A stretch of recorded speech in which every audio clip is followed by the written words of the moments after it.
ದೂರ್ತಾ ಇದ್ದೀರಿ ನೀವು. ತಪ್ಪು ಅನ್ನೋದು ಪ್ರಶ್ನೆ ಇಲ್ಲ. ನೋಡಿ, ಹೈಕಮಾಂಡು ಹಲವಾರು ಪ್ರಯೋಗಗಳನ್ನು ಮಾಡ್ತೈತೆ. ಕಳೆದ ಬಾರಿ ನಾವು ಚುನಾವಣೆ ಟಿಕೆಟ್ ಕೊಡುವಾಗ ಭಾಳಷ್ಟು ಹಿರಿಯರನ್ನೆಲ್ಲ ಕೊಡಲೇ ಇಲ್ಲ. ಒಂದು ಪ್ರಯತ್ನ ಮಾಡ್ತಾ ಇದೆ. ಗುಜರಾತಲ್ಲಿ ಪ್ರಯತ್ನ ಮಾಡಿದ್ರು, ಸಕ್ಸಸ್ ಆಯಿತು. ಕರ್ನಾಟಕದಲ್ಲಿ ಪ್ರಯತ್ನ ಮಾಡಿದ್ರು, ಫೇಲ್ಯೂರ್ ಆಯಿತು. ಹಂಗಂದ್ಬಿಟ್ಟು ಪ್ರಯತ್ನನ ನಿಲ್ಸಕ್ಕೆ ಸಾಧ್ಯನೇ ಇಲ್ಲ. ಪ್ರಯತ್ನ ಮಾಡೋ ಅಂಥದ್ದು ಒಂದು ರಾಜಕೀಯ ಪಕ್ಷದ ಒಂದು ಗುರಿ ಆಗ್ತೈತೆ. ಅದನ್ನ ನಾವು ಮಾಡ್ತೀರಿ. ಅದನ್ನ ತಪ್ಪು ಅಂತ ವಿಶ್ಲೇಷಣೆ ಮಾಡೋಕ್ಕೆ ಆಗೋದೇ ಇಲ್ಲ. ಓಕೆ, ಫೈನಲಿ ನಮ್ಮ ಜೊತೆ ಹಿರಿಯ ಪತ್ರಕರ್ತರಿದ್ದಾರೆ. ಅವ್ರು ನಿಮ್ಗೊಂದು ಪ್ರಶ್ನೆ ಕೇಳೋದಕ್ಕೆ ಬಯಸ್ತಾರೆ. ಬಸವರಾಜ್ ಇಟ್ನಾಳ್ ಅವರೇ, ಕ್ವಿಕ್ಲಿ. ನಮಸ್ಕಾರ, ಬಸವರಾಜ್ ಇಟ್ನಾಳ್ ಮಾತಾಡೋದು.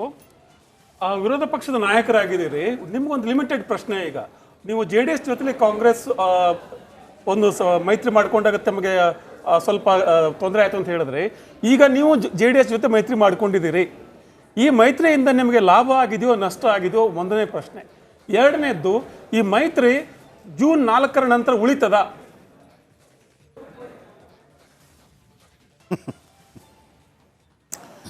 ನೀವು ಒಳ್ಳೆ ಪ್ರಶ್ನೆ ಕೇಳಿದ್ದೀರಾ. ಈಗ ನೋಡಿ, ಕಾಂಗ್ರೆಸ್ಗೂ JDS ಹೊಂದಾಣಿಕೆಗೆ ಕಾರ್ಯಕರ್ತರು ಅಕ್ಸೆಪ್ಟ್ ಮಾಡಿಲ್ಲ ಅದನ್ನು. ಆದರೆ ಇಲ್ಲಿ ನಮ್ಮದು ವ್ಯತ್ಯಾಸ ನೋಡಿ, ಸ್ವಲ್ಪ JDS ಎಲ್ಲೆಲ್ಲಿ ಪ್ರಾಬಲ್ಯ ಇದೆ ಕರ್ನಾಟಕದಲ್ಲಿ, ಅಲ್ಲಿ BJP ನಾವು ಕಡಿಮೆ ಪ್ರಾಬಲ್ಯ ಇದೆ. ಆದ್ದರಿಂದ ನಮ್ಮ ಕಾರ್ಯಕರ್ತರಲ್ಲಿ ಆ ಥರದ ಭಿನ್ನಾಭಿಪ್ರಾಯ ಬರ್ತಾ ಇಲ್ಲ. ನೋಡಿ, ಹೊಂದಾಣಿಕೆ ಆದಮೇಲೆ ಎಲ್ಲೂ ಕೂಡ JDS ವಿರುದ್ಧವಾದಂಥ ದೊಡ್ಡ ರೀತಿಯಾದಂಥ ಒಂದು ವಿರೋಧ ಎಲ್ಲೂ ವ್ಯಕ್ತ ಆಗಿಲ್ಲ. ಕೆಲವು ಕಡೆ ಹಾಸನ, ಒಂದೆರಡು ಕಡೆ ಬಿಟ್ಟರೆ ಇನ್ನೂ ಆಗಿಲ್ಲ. ಅದರಿಂದ JDS ಜೊತೆ ಹೊಂದಾಣಿಕೆ ಆಗಿದ್ದು BJPಗೆ ಪ್ಲಸ್ ಪಾಯಿಂಟ್ ಆಗಿದೆ. ಎರಡನೇ ಪ್ರಶ್ನೆ, ನಮ್ಮ ಈ ಹೊಂದಾಣಿಕೆ ಈ ಪಾರ್ಲಿಮೆಂಟ್ ರಿಸಲ್ಟ್ ಬಂದ ಮೇಲೂ ಕೂಡ ಈ JDSನ ಹೊಂದಾಣಿಕೆ ಸ್ಪಷ್ಟವಾಗಿ ಹೇಳ್ತಾ ಇದ್ದೀನಿ, ಮುಂದುವರಿಯಿತು. ಇದಕ್ಕಿಂತ ಮುಂಚೆ ಎರಡನೇ ನಡಿ ಈಗ ಶುರು ಮಾಡೋಣ.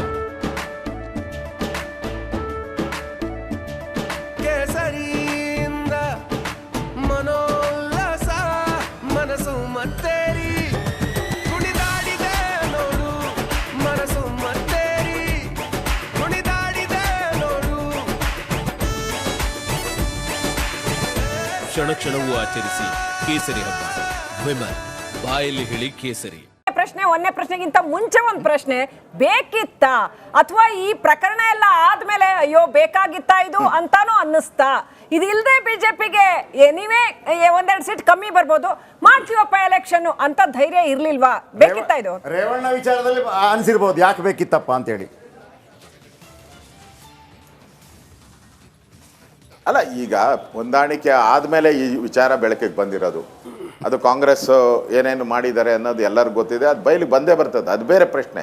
ಹೊಂದಾಣಿಕೆ ಮಾಡೋ ಮುಂಚೆ ಈ ಥರದ್ದು ಯಾವುದು ಪ್ರಕರಣಗಳು ಬಂದಿಲ್ಲ.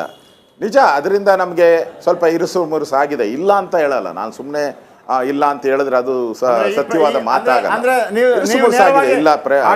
ಅಶೋಕ್ ಅವರು ನೇರವಾಗಿ ಹೇಳ್ತಾ ಇದ್ದೀರಿ, ಒಂದು ವೇಳೆ ಈ ಘಟನಾವಳಿಗಳು ಮೊದಲೇ ಗೊತ್ತಾಗಿದ್ದಿದ್ರೆ ನೀವು JDS ಜೊತೆ ಮೈತ್ರಿ ಮಾಡ್ಕೊಳ್ತಾ ಇರಲಿಲ್ಲ, ರೈಟ್?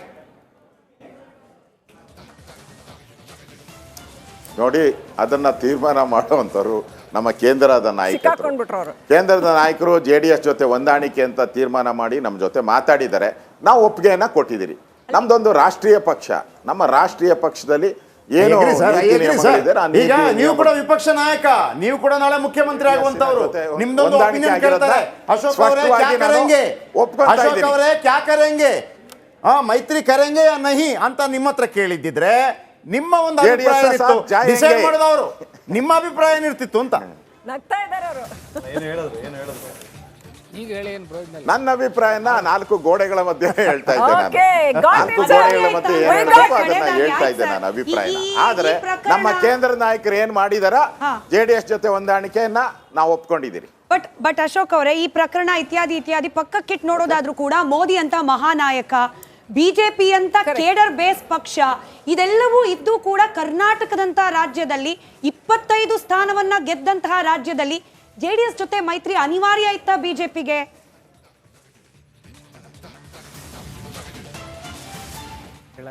ಇದು ಅದೆಲ್ಲನೂ ಕೂಡ ಕೇಂದ್ರ ನಾಯಕರು ಅವ್ರದೇ ಆದಂಥ ಸರ್ವೆ ಇದೆ, ಅವ್ರದೇ ಆದಂಥ ಚಾನಲ್ಗಳಿದೆ. ಅವ್ರು ಇದನ್ನೆಲ್ಲ ನೋಡಿದ್ದಾರೆ. ಎಲ್ಲೆಲ್ಲಿ ನಾವು ಮಂಡ್ಯದಲ್ಲಿ ನಾವು ಕಳೆದ ಬಾರಿ ಸ್ಪರ್ಧೆ ನಾವು ಬೆಂಬಲ ಮಾಡಿದ್ರಿ ಇಂಡಿಪೆಂಡೆಂಟ್ಗೆ, ಕನಕಪುರದಲ್ಲಿ ನಾವು ಬೆಂಗಳೂರು ಗ್ರಾಮಾಂತರದಲ್ಲಿ ನಮ್ಮ ಅಭ್ಯರ್ಥಿ ಕಡಿಮೆ ಓಟನ್ನು ತೆಗೆದುಕೊಂಡ್ರು. ಈ ಥರದ್ದೆಲ್ಲ ವಿಚಾರಗಳಿತ್ತು ಹಳೆ ಮೈಸೂರು ಭಾಗದಲ್ಲಿ. ಇದೆಲ್ಲ ವಿಚಾರ ನಾವು ಚಾಮರಾಜನಗರನ ಕೆಲವೇ ಓಟ್ಗಳಲ್ಲಿ ನಾವು ಗೆದ್ದಿದ್ರಿ. ಸೊ JDS ಹೊಂದಾಣಿಕೆ ಮಾಡ್ಕೊಳೋದ್ರಿಂದ ಇವತ್ತು ನಾವು ಬೆಂಗಳೂರು ಗ್ರಾಮಾಂತರದಲ್ಲಿ ನೀವೇ ಹೇಳ್ತಾ ಇದ್ದೀರಾ ರಿಸಲ್ಟನ್ನು ಹೇಳೋಕ್ಕಾಗೋದೇ ಇಲ್ಲ ಅಂತ ನೀವು ಹೇಳ್ತಾ ಇದ್ದೀರಾ. ನಾವು ಹೇಳ್ತಾ ಇದ್ದೀರಿ ಬೆಂಗಳೂರು ಗ್ರಾಮಾಂತರದಲ್ಲಿ BJP ಗೆದ್ದೇ ಗೆಲ್ಲುತ್ತೆ ಅಂತ. ಆ ಸ್ಥಿತಿ ವಾತಾವರಣ ಬಂದಿದೆ. ಮಂಡ್ಯದಲ್ಲಿನೂ ಕುಮಾರಸ್ವಾಮಿ ಗೆದ್ದೇ ಗೆಲ್ತಾರೆ ಅನ್ನೋ ವಾತಾವರಣ ಬಂದಿದೆ. ಅಂದರೆ ಕಳೆದ ಬಾರಿ ಈ ಚುನಾವಣೆಯಲ್ಲಿ ಯಾರು ಯಾವ ಸಮೀಕ್ಷೆಯಲ್ಲೂ ಯಾರು ಹೇಳಿರಲ್ಲ. ಎಲ್ಲರೂ ನಮಗೆ ಕೊಟ್ಟಿದ್ದು 21, 22 ಸ್ಥಾನ ಬರುತ್ತೆ ಅಂತ ಅಷ್ಟೇ ಕೊಟ್ಟಿದ್ದು ನಮಗೆ ಎಲ್ಲ ಸಮೀಕ್ಷೆಗಳು. ಆದರೆ ನಾವು 25 ದಾಟಿ ಪ್ಲಸ್ ಒಂದು 26 ಸೇರಿಸ್ತೀವಿ ನಾವು 26.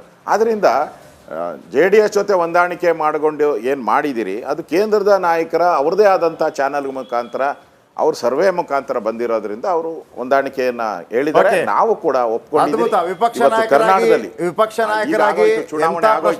ಮುಂದೆ ಏನಾದರೂ ಚುನಾವಣೆ ಆದರೆ ಎದೆಗುಂದದೆ ಉತ್ತರಗಳನ್ನು ಕೊಡ್ತಾ ಇದ್ದೀರಿ. ನಮ್ಮ ಜೊತೆ ಇರಿ ಕೆಲವು ಪ್ರಶ್ನೆಗಳನ್ನು ನಿಮ್ಗೆ ಕೇಳಬೇಕಾಗಿದೆ. ನಂಬರ್ಗಳು ಬರ್ತಾ ಇದೆ. ಎಸ್, ಈಗ ಬರ್ತಾ ಇರುವಂಥ ನಂಬರ್ NDA 359. ಇದು ಮ್ಯಾಟ್ರಿಸ್ ನಂಬರ್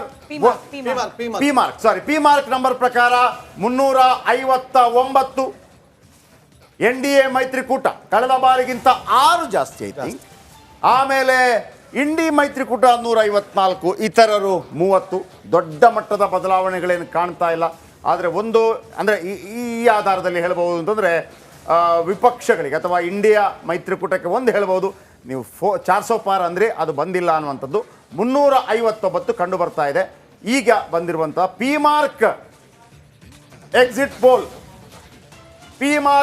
ಪೋಲ್ ನಾಗೇಂದ್ರ ಬಾಬು ಇನ್ನಷ್ಟು ಹೆಚ್ಚಿನ ಮಾಹಿತಿ ಕೊಡ್ತಾರೆ. ಗಮನಿಸ್ತಾ ಇದ್ದೀವಿ. ಈಗ ನಂಬರ್ಸನ್ನು ನಿಮ್ಮ ಮುಂದೆ ಇಡುವಂಥ ಪ್ರಯತ್ನವನ್ನು, ಡಬಲ್ ಎಕ್ಸಿಟ್ ಪೋಲನ್ನು ಇಡುವಂಥ ಪ್ರಯತ್ನವನ್ನು ನಾವು ಮಾಡ್ತಾ ಇದ್ದೀವಿ. ಏಕೈಕ ಚಾನಲ್ ನಿಮಗೆ ಇಡ್ತಾ ಇರುವಂಥ ಡಬಲ್ ಎಕ್ಸಿಟ್ ಪೋಲ್ ನಂಬರ್ ನೋಡಿ. NDA ಮೈತ್ರಿಕೂಟ 359 ಅಂತ ಹೇಳ್ತಾ ಇದೆ. ಇಂಡಿ ಒಕ್ಕೂಟ 154. ಸೊ ಜಯಪ್ರಕಾಶ್ ಶೆಟ್ಟಿ ಹೇಳ್ತಾ ಇದ್ರು ಕಳೆದ ಬಾರಿಗಿಂತ 6 ನಂಬರ್ಗಳನ್ನು ಇಲ್ಲಿ ಜಾಸ್ತಿ ಪಡ್ಕೊಳ್ತಾ ಇದೆ ಅಂತೇಳಿ. ಕಳೆದ ಬಾರಿ ಇಂಡಿ ಒಕ್ಕೂಟ ಕಾಂಗ್ರೆಸ್ ಎಷ್ಟಿತ್ತು, ಈ ಬಾರಿ ಎಷ್ಟಿದೆ ಅಂತ ನೀವು ಇಲ್ಲಿ ಗಮನಿಸ್ತಾ ಇದ್ದೀರಿ. ಅದು ಕೂಡ ಸ್ವಲ್ಪ ಗೇನ್ ಆಗಿದೆ. ಈ ಗೇನ್ ಆಗಿರೋದು ಯಾವ ಕಾರಣಕ್ಕೋಸ್ಕರ? ಇಲ್ಲಿನ ಕರ್ನಾಟಕದ ಗ್ಯಾರಂಟಿ ಬೇರೆ ರಾಜ್ಯಗಳಲ್ಲಿ ಕೂಡ ಇಂಪ್ಲಿಮೆಂಟ್ ಮಾಡಿದ್ರಿಂದ ಕಾಂಗ್ರೆಸ್ ಅದನ್ನೇ ಪ್ರಚಾರಕ್ಕೆ ಬಳಕೆ ಮಾಡಿಕೊಂಡಿದ್ದು ಎಲ್ಲೋ ಒಂದು ಕಡೆ ಗೇನ್ ಆಯ್ತಾ? ಇದು ಪ್ಲಸ್ ಪಾಯಿಂಟ್ ಆಗಿದೆ. ಯಾಕಂದರೆ ಈ ಥರ ಗಮನಿಸ್ಬೇಕು. 30 ಇದೆಲ್ಲ ಒಂದು ಕಡೆ ಇದು ಕೂಡ ಡೌನ್ ಆಗ್ತಾ ಇದೆ. ಇದು ಪಿ ಮಾರ್ಕ್ ನಂಬರ್ ಅನ್ನ ನಿಮ್ಮ ಮುಂದೆ ಇಡುವಂತ ಪ್ರಯತ್ನವನ್ನು ಮಾಡ್ತಾ ಇದೀವಿ. ಸಂಪರ್ಕದಲ್ಲಿದ್ರೆ ಅಶೋಕ್ ಸರ್ 359 ಪಿ ಮಾರ್ಕ್ ಸಂಸ್ಥೆ ತೋರಿಸ್ತಾ ಇರುವ ನಂಬರ್ ಇದು. ಅಂದ್ರೆ ಮೋದಿ ಅವರು 75 ದಿನದಲ್ಲಿ 206 ರ್ಯಾಲಿ ಮಾಡಿದ್ರು, ರೋಡ್ ಶೋಗಳನ್ನ ಮಾಡಿದ್ರು, ಬರೋಬ್ಬರಿ 154 ಗಂಟೆ ಭಾಷಣ ಮಾಡಿದ್ರು. ಇದೆಲ್ಲದರ ಪರಿಣಾಮ ಇಷ್ಟೇನಾ? ಅಂದ್ರೆ ಕಳೆದ ಬಾರಿಯ ಚುನಾವಣೆಯ ಫಲಿತಾಂಶಕ್ಕೂ ಈ ಬಾರಿಯ ಈ ಸರ್ವೆ ರಿಪೋರ್ಟ್ಗೂ ಹೆಚ್ಚಿನ ವ್ಯತ್ಯಾಸ ಕಾಣಿಸ್ತಾ ಇಲ್ಲ. ಅಷ್ಟೆಲ್ಲ ಎಫರ್ಟ್ನ ಪ್ರತಿಫಲ ಇಷ್ಟೇನಾ ಅನ್ನೋ ಪ್ರಶ್ನೆ ಬರುತ್ತೆ. ಅಶೋಕ್ ಸರ್ ಇದ್ದಾರಾ ಸಂಪರ್ಕದಲ್ಲಿ? ಎಸ್ ಹೌದು ನಾನಿದ್ದೀನಿ, ಇಲ್ಲೇ ಇದ್ದೀನಿ. Yes sir. ಹ್ಯಾಪಿನಾ ಅನ್ಹ್ಯಾಪಿನಾ ಅಂತ? ಹಲೋ ಎಸ್ ಸರ್, ಅದೇ 359 ತೋರಿಸ್ತಾ ಇದೆ ಪಿ ಮಾರ್ಕ್ ಸಂಸ್ಥೆಯ ಸರ್ವೆ ರಿಪೋರ್ಟ್. ನಮ್ದು ನೋಡಿ ಎಕ್ಸಿಟ್ ಪೋಲ್ ಅನ್ನ ಎಕ್ಸಿಟ್ ಪೋಲ್ ಹೇಳಿ ಓಕೆ, ಎಕ್ಸಿಟ್ ಪೋಲ್ ಏನು ಬಂದಿದೆ ಅದನ್ನು ನಾನು ಸ್ವಾಗತ ಮಾಡ್ತೀನಿ, ಸಂತೋಷದಿಂದ ಸ್ವಾಗತ ಮಾಡ್ತೀನಿ. ಆದರೆ ನಮ್ಮ ಟಾರ್ಗೆಟು 400 ಜನ ವೋಟ್ ಮಾಡಿದ್ದಾರೆ. ಇದು ಎಕ್ಸಿಟ್ ಪೋಲು. ರಿಯಲ್ ಪೋಲ್ ಬಂದಾಗ ನಾವು 410 ನಾವು ಹೋಗ್ತೀರಿ. ಆ ದೃಷ್ಟಿಯಿಂದ ನನಗೇನು ಈಗ ಅಂತೂ ಸರ್ಕಾರ ಅಂತೂ ರಚನೆ ಮಾಡುತ್ತೆ, ಮೋದಿಯವರು ಮತ್ತೆ ಪ್ರಧಾನಿ ಆಗ್ತಾರೆ. ಈ ಒಂದು ಸಿಹಿಯನ್ನು ನಾವು ನಮ್ಮ ಕಾರ್ಯಕರ್ತರ ಜೊತೆ ನಾವು ಹಂಚ್ಕೊತೀರಿ. ಎಲ್ಲ ರಿಸಲ್ಟು ಬರಲಿ, ಎಲ್ಲ ಎಕ್ಸಿಟ್ ಪೋಲ್ ರಿಸಲ್ಟು ಬರಲಿ. ಇದು ಸಂತೋಷ ತರುವಂಥ ಒಂದು ರಿಸಲ್ಟ್ ಎಕ್ಸಿಟ್ ಪೋಲಲ್ಲಿ ರಿಪಬ್ಲಿಕ್ ಕನ್ನಡ ಚಾನಲ್ ಮಾಡಿದೆ. ನಾನು ಅಭಿನಂದನೆ ಸಲ್ಲಿಸ್ತೀನಿ. ದೇಶದ ಅತಿ ದೊಡ್ಡ ನೆಟ್ವರ್ಕ್ ನಿಂದ ಮೆಗಾ ಕವರೇಜ್. ದೇಶದ ಮತದಾರನ ಆದೇಶ NDAಗ, ಇಂಡಿ ಒಕ್ಕೂಟಕ್ಕ. ಲೋಕ ಅಖಾಡದಲ್ಲಿ ಗೆಲ್ಲೋದ್ಯಾರು, ಸೋಲೋದ್ಯಾರು. ಕರುನಾಡಿನ 28 ಕ್ಷೇತ್ರಗಳ ನಿಖರ ಫಲಿತಾಂಶ. ಫಾಸ್ಟ್ ರಿಸಲ್ಟ್, ಪಕ್ಕಾ result. Number 1 election team, number 1 network, number 1 coverage.